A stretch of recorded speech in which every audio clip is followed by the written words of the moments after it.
jërë ngeen jëf ñoo ngi leen di nuyu bu baax a baax sant leen gërëm leen am mbégte war a àndaat ak yéen ci beneen numéro tey ci Soir d'info am mbégte di ci dalal professeur Fatou Samba Ndiaye mooy présidente de l'association des femmes médecins du Sénégal enseignante également ca faculté médecine bu université Cheikh Anta Diop bu Ndakaaru professeur docteur ñoo ngi lay nuyu. maa ngi leen di fay Mohamed. sa teewaay fii bokk na ci waxtaane ndaje moo xam ne dañu ko tàmbali tey jii ci Ndakaaru war a jëm ak moom suba muy congrès international des femmes médecins du Sénégal. Tout à fait. D'abord bala ñuy sori bëggoon nañoo xam fu xalaat bi jóge. alors maa ngi lay gërëm di la sant bu baax ci invitation bi xalaat bi fu mu jógee fenn rek la ñun association la boo xamante ni on existe depuis 1989. Ça fait quand même 37 ans. Depuis booba ñu ngi def beaucoup d'actions au sein de la population di participer ci politique nationale de la santé de la population di dimbale jàppale bu baax sunu ministère de tutelle mooy ministère de la santé et de l'hygiène publique.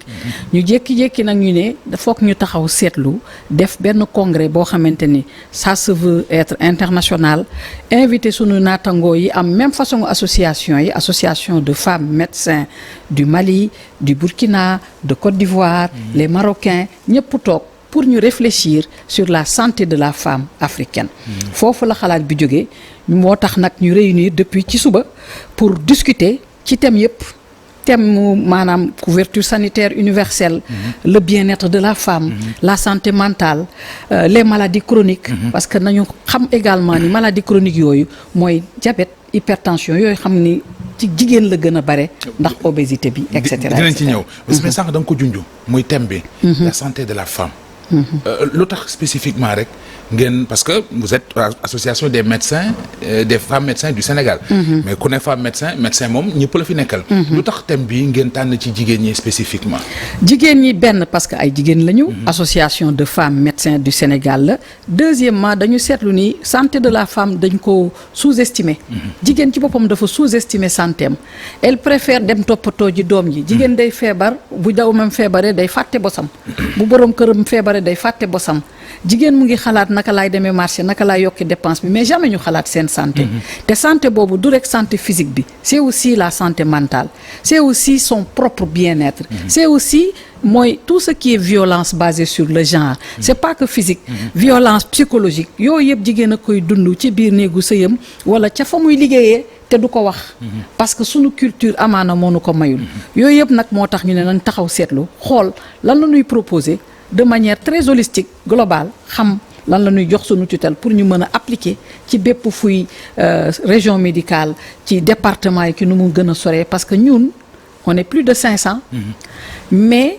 ñu ngi fépp ci biir territoire sénégalais bu boobaa dinañ mën a dupliquer xalaat bi ngeen ko bëggoon a bokk ak yeneen association yu mel comme yéen nekk ci fait yu bokkul yu nekkul ci réew mi am nañu leen wuy si ci ndajam tey mi am na ñu nu wuy si ñu bare wuy si nañu ñu ngi sant bu baax am na sax ay ambassadeurs yu nu wuy si ambassadeur de la République populaire de Chine ñëw na ambassadrice conseillère ministre ambassadeur u Congo ñëw na conseillère santé wu ambassade de France ñëw na ñu ngi am également l'association des médecins marocains ñëw na les Congolais sont également là sans compter ñun suñu bopp ku ci nekk fa nga ne secteur public comme secteur privé ñii nekk ci ministères yi ñii ne ci hôpitaux yi comme ñii ne ci cabinet privé yi clinique privée yi ci gàttal daal on est plus de 500 femmes médecins dans cette association ñu tamit di ci sargal sunuy anciennes dont le professeur Eva Marie Coll Seck ci biir association bi la bokk d'ailleurs ci bokk na ci ñi ko sos les anciennes ministres de la santé médecins ñoom ñëpp ñu ngi ci biir association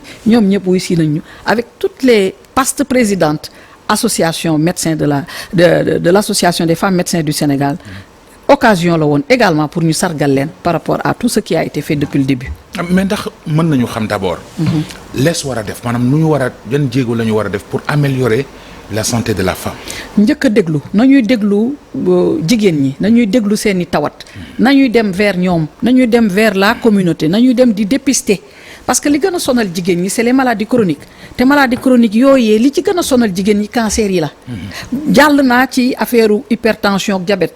c'est déjà connu mais jigéen dina xëpp deret pendant longtemps du ne danaan pat du ko wax. amaana benn cancer du col de l'utérus moo fa ne ci jigéen ñooñu nag la ñuy jaar pour def prévention bi mooy ñu dépister leen ñoom. en même temps ñu dem seeni njaboot yu jigéen. jéem leen a piqûre vaccination HPV pour ñooñu ëllëg bañ a développer cancer du col de l'utérus. yooyu mooy bu ñuy def dès le bas âge. dès le bas à partir de 9 ans ci jigéen ñi pour ñu bañ a ëllëg def cancer du col de l'utérus. mais loolu lu koy maye sensibilisation accessibilité lu koy maye. sensibilisation. mais également accessibilité. mais également politique de vaccination bi parce que vaccination bi bu njëkk bi ñu amoon HPV bi. ñaari dose la. te dañu amoon sañ-sañu di ko def ci biir milieu scolaire yi te malheureusement boo ko yéexee def c'est 2 doses beneen dose bi 6 mois après la. ñu ci bari duñ def 2 doses parce que deuxième bi day fekk. école tëj xale duñ fa nekkati. du coup vaccination bi ni ko OMS bëggee. amuñu ko parce que OMS dafa ni 90 70 90 90% des filles doivent être vaccinées. d'ici l'horizon 2030 70% des femmes doivent être dépistées d'ici l'horizon 2030 et 90% des femmes dépistées doivent être traitées loolu yëpp nag faw ñu jéem ko respecter ci yooyu nag la ñuy waxtaan. ak suñuy autorité de au-delà de tutelle de sensibilisation beeg campagne beeg yu ni mel vaccin yooyu disponible nañu ci réew mi. disponible na mais campagne bi ci war amaana xëy na dafa des. foo ñu xoolaat suñu politique de sensibilisation.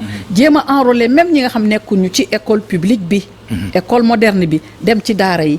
parce que du ñi nekk ci public bi rek ñoom la ñu war a dem vacciner wu ji il faut ñu xoolaat sunu politique de sensibilisation et de vaccination pour que ñëpp bokk ci biir pour ñu mën a effectivement waxu équité boobu ñu soxla par rapport à la population sénégalaise ñëpp a war a bokk ci biir pour la sensibilisation et la vaccination. bi ma lay laaj sànq lu ñu war a def ngir améliorer la santé de la femme junj nga ma dépistage yi.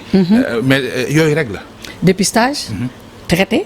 surveiller leen ba pare ànd ak ñoom pour ñu xam naka la ñuy def pour une bonne gouvernance de la santé looloo tax dañuy dem ñun ci base bi dem ci collectivités territoriales yi dem ci bàjjenu gox yi suñu congrès bi on a invité pratiquement 70 bàjjenu gox ñoo ci gën a jël parole depuis ki suba ña nga fa toog bougé wuñu man j'étais obligé ñëw pour ñëw ci émission bi mais ñoom ña nga fa toog pour di déglu parce que lañ fay wax daf leen soxal. et puis ay relais yu importance lañu ci. c'est très important.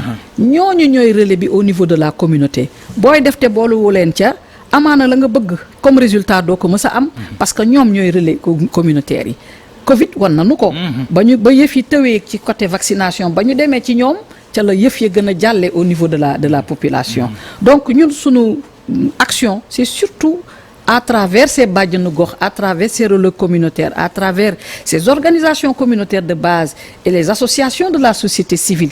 Il y a également beaucoup de sociétés civiles beaucoup d'associations de sociétés civiles qui sont là qui ont été invitées et qui sont en train de faire des plateaux des tables rondes des symposia pour ñu xool naka la ñuy ku ci ne indi sa xam-xam. Même les juristes sénégalaises, l'association des juristes sénégalaises est là. Même l'association des femmes magistrates. Parce que entre autres, ñu ngi réfléchir ci circuit de la patiente qui est victime de violence basée sur le genre. Parce que bul fàtte ni nit ki mën na am violence basée mën nañ ko sàkku. li ñu xam naka lañ koy waxee ci wolof. les cas de viol. bu ñu mën nañ ko siif. bu ñu yéexee tuuti dootuñu gisati lésions yi. effectivement te foog ñu gis lésion pour mën a poser diagnostic correct pour mën ko jox ministère de la justice pour mu mën a def liggéeyam. mais bu fekkee ni wax ba ca war a am amu ko sensibilisation bàjjenu gox yi ñoo koy véhiculer. la ca war a am yëpp lan ca war a def yëpp defuñu ko malheureusement da ngay dem ba police ñu lay jaytee. ba du mujj fenn mën a toppee. parce que il faut des preuves parce que la question elle est sensible loolu dañ koy discuter ci suñu débat yi pour xool circuit de la jeune fille de la présence des juristes et des magistrats looloo waral seen présence te d'ailleurs yàgg nañuy liggéey ak ñun association des femmes médecins du Sénégal pour won leen lan mooy importance ak utilité wu certificat médical par exemple. Surtout. C'est très important parce qu'il y a beaucoup de choses yoo xamante ni on peut bien les utiliser comme on peut mal les utiliser. parce que am na cas yoo xam ne tey bu demee ci médecin wala bu demee police da koy delloowaat hôpital. Tout à fait. ndax li nga bëgg bala ma ciy sori faaw médecin da ciy wax. Exactement. juste pour confirmer importance su. certificat médical bi ngay wax ci c'est très important parce que ci certificat médical boobee avenir nit ki mën na ci yàqu ba faaw.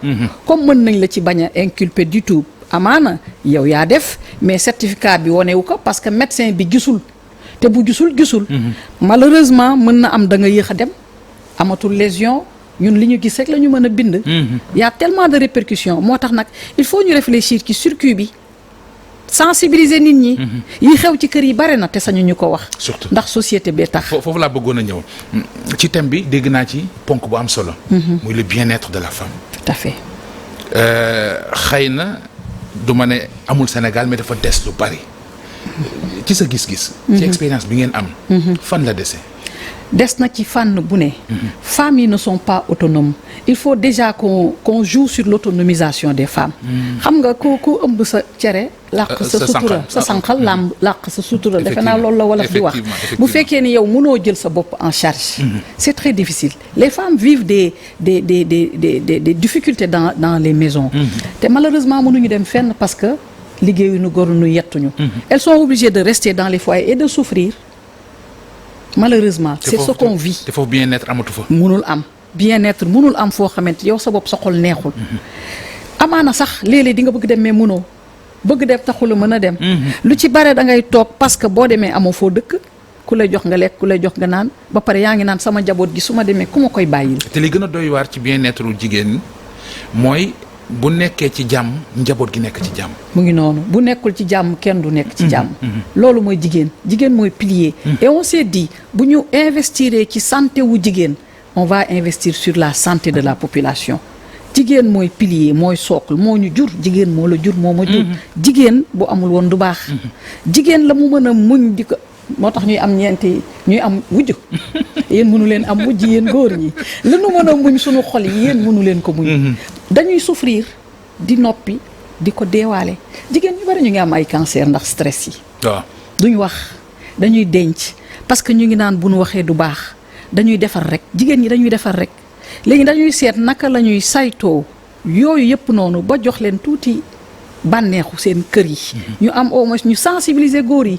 ce qu'on appelle la discrimination positive ñu jaar ci borom kër yi pour ñu jàppale seen soxna yi. parce que soxna mooy pilier.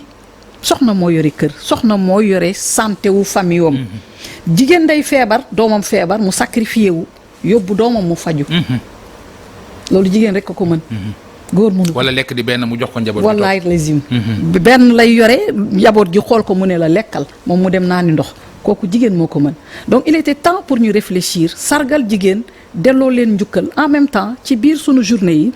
ci deuxième jour bi nga xamante ni dañ ciy am soirée de gala avec notre cher Youssou Ndour. ci deuxième jour bi c'était l'occasion ça va être l'occasion ñu sargal toutes ces femmes médecins qui ont fait d'énormes choses depuis sa création. depuis 1980 waaw surtout bëggoon naa ñu ñëw foofu ndax ay jàmbaar lañu ci. sànq rek maa ngi lay laaj ma ne la dafa mel ne samay xibaar su ma neexul greffe moelle bi njëkk am Sénégal yéen a ko réussir su ma nee yéen yow ci nga bokk. ci mu ngi noonu muy exploit bu rëy. macha allah ñu leen ci félicité mais avant yéen. am na ñeneen ñu defee jaloore di ay jigéen. tout à fait sargal gi ñu leen di sargal loolu day baax ñu dellu si ci laata ñuy tëj émission bi. day baax ñu dellu si ci sargal bi parce que waaw góor dafa baax. day yokk jom day yokk jom. waaw góor dafa baax. yàlla dimbale nu ñoo réalisé man ak sama équipe. ñoo réalisé première greffe de moelle osseuse au Sénégal avec une équipe boo xamante ni les 3/4 étaient des femmes. sama équipe fallait dalal jàmm 3/4 yi ay jigéen lañu. ndeysaan. la greffe de rein aussi ña ko réalisé ci biir ma rendre ci hommage médecin colonel Yohanidou Wane qui a tout fait pour que greffe de rein mën a am hôpital militaire de Ouakam. waaw effectivement. Dans cette équipe qui a réalisé la greffe de rein il y a des femmes dedans. Effectivement. Docteur professeur Maria Faye. Pour vous dire que jigéen yi ñu ngi fu ne di bay seen waar ku ci ne yaa ngi góorgóorlu yaa ngi ñafe ñun sunu exemple. et puis dooguma la mais aussi médecine fii Sénégal jigéen ñi dañ ci c'est-à-dire xaw ma fu ñu des ginnaaw mais médecine bokku ci. sànq sunu doyen ba ñu ko joxee parole. ci cérémonie d'ouverture bi doyen de la faculté de médecine que je salue au passage le professeur Bara Ndiaye dafa joxe statistiques yi. sunu amphi yi 70% c'est des filles. ah oui. te boo dee xool faculté de médecine c'est les mentions lañu fa yóbbu. mention léegi dootul sax à bien mention très bien ak bien. moo fay def ñooñu la ñuy sélectionner parce que le nombre est limité. amphi yi 65 ba 70% c'est des filles que ça soit en médecine en pharmacie ou en odontostomato c'est-à-dire dentiste yi. man je suis la vice-doyenne maa topp ci moom. mais statistiques yi ren gii on a presque 70%. entre 60 et 70% de filles dans les amphithéâtres aussi bien pour pharmacie que médecine que pour dentaire pour wax la ni jigéen ñi dañu bu ñu leen jàppale elles peuvent aller très loin te ci ñooñu d'ailleurs la ñuy miser ñun au niveau de notre association des femmes médecins du Sénégal on a ce qu'on appelle la pépinière. ñi nga xam ne teesaguñu jigéen ñi nga xam ne teesaguñu te ne ci faculté de médecine du Sénégal. muy bu FMPO faculté de médecine de pharmacie et d'odonto. bu Ziguinchor bu Bambey bu Thiès ak bu Saint-Louis dañ leen a regrouper ñoom itam defal leen benn pépinière boo xamante ni elles sont à peu près ñoom it 400 ñu commencé di leen tàggat depuis des années parce que ñooñu ñooy relève bi. depuis des années c'est ce qu'on fait pour que ñoom itam ñu continuer ñun seen yaay yi ak seen mag yi li ñu def. ñu continuer la relève bi très bien professeur laaj bu mujj bi. bon ñaar sax la kay. première journée bi ci congrès bi tey la. bëggoon nañoo xam nu mu demee. journée suba bi également. luñ ciy séntu. alors tey dañu def cérémonie d'ouverture bi. la première dame madame Absa Faye mooy marraine bi. notre ministre de la santé professeur Ibrahima Sy mooy parrain bi.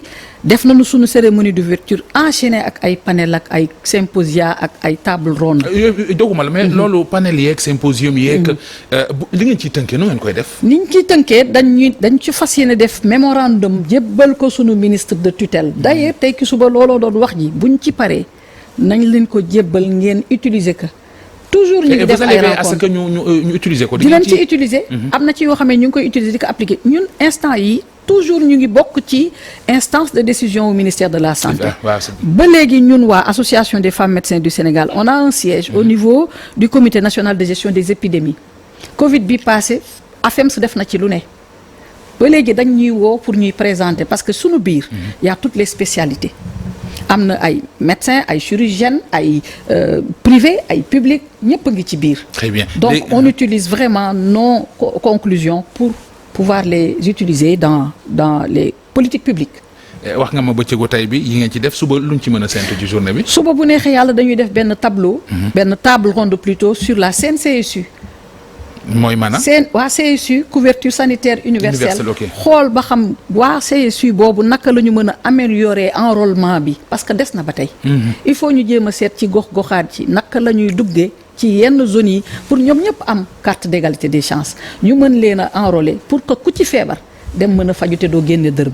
je pense dina bokk ci li améliorer également seen santé. tout à fait réfléchir aussi ci comment financer la santé parce que problème bu méttee ngi noonu. Abuja 2001 dafa ni woon na gouvernement yi africains yi génne 15% de leur budget national ba tey Sénégal yeggaguñu 15% on est aux alentours de 8% du budget national. maanaam pratiquement moitié bi ak lu teg rek quoi. exact bu dee loolu la naka la ñuy amee suffisamment d'argent pour financer la santé dans ce pays. c'est primordial nag la santé. c'est primordial c'est un droit d'ailleurs la santé c'est un droit fokk ñu jàppale nit ñi ñu am une bonne santé. jërëjëf professeur Fatou Samba Ndiaye maa ngi lay gërëm bu baax bon xëy na bu xalaat beeg yëpp jàllee aussi day féexal xol yi da ciy baax maa ngi dégg nga yoo xam ne am na benn soirée bu ngeen prévoir. Youssou Ndour ngeen ci yàndal. waaw bon gis naa ci médecins yi nag ñu bëgg fecc. waaw bu baax sax ñu ko mën aussi te dañu bëgg Youssou Ndour teg ci xam nga mënuñ ci dara. jërëjëf professeur Fatou Samba Ndiaye moom la ñu amoon mbégte dalal ko ci soir d'info ni ma ko waxee moo jiite association des femmes médecins du Sénégal enseignant ca faculté médecine bu université Cheikh Anta Diop bu Ndakaaru vice doyen ni mu ko waxee mais également am na it beneen titre boobu wax ci hôpital Dalal Jàmm. chef du service d'hématologie clinique et de greffe de moelle osseuse. macha allah docteur professeur. jërë ngeen jëf yéen ci ànd beeg télévision Futur Média ci kanam tuuti